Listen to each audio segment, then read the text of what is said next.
好，继续来看中国这边哦，是无要放弃武力犯台。这个月才军演练讲要封锁台湾，因讲媒体这边就报道讲，咱的政府规划讲要甲各地头超过13000间的利便店转型做建设据点。这个建设据点呢，会当互民众来领粮食、甲这个医疗用品。也国民党这边是批评讲，安尼做感觉讲各所在拢要来战争，会互民众真惊吓。也总统府这边是回应讲，即马政府并无相关的规划。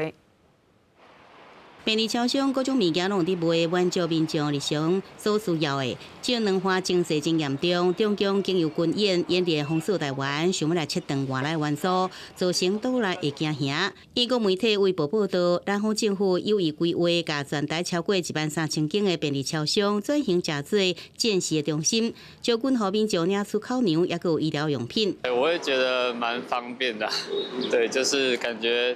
因为超商全台都有，而且蛮便利的，就是感觉出门就可以遇到这样子。微博报道指出，战时阶段民众用伫超商领物资，也受到政府大的广告。因为台湾伫过去疫情期间，经由超商配给口罩有相关的经验。民进党立委王定宇认为讲，做好准备是好事。也不过国民党立委赖士葆发表讲，恐惊营造全民皆兵的气氛，调也看法无同。面对天灾、面对敌人入侵的时候，这样子的社会网络当然是非常有效用的哈。所以是否会规划在全社会防卫韧性里面，我们尊重相关单位的规划。连这个超商也不放过，要配发口粮，那就代表任何地方都在打仗啊！全国几千家的超商的据点，那他们就来负责这个，等于是负责一个救灾。总统府发言人耿亚辉强调，政府原先就有配送站的机制，加强加有备无患是重要原则。不过现阶段无微博报道的超商相关的规划。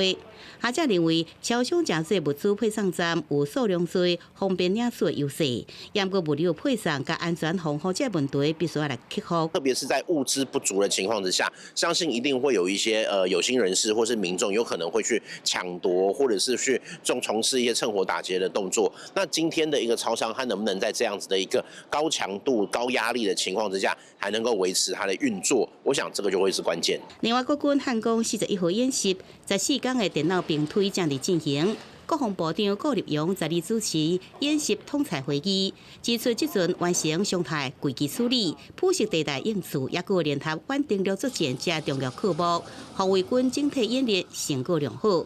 公视新闻采访报道。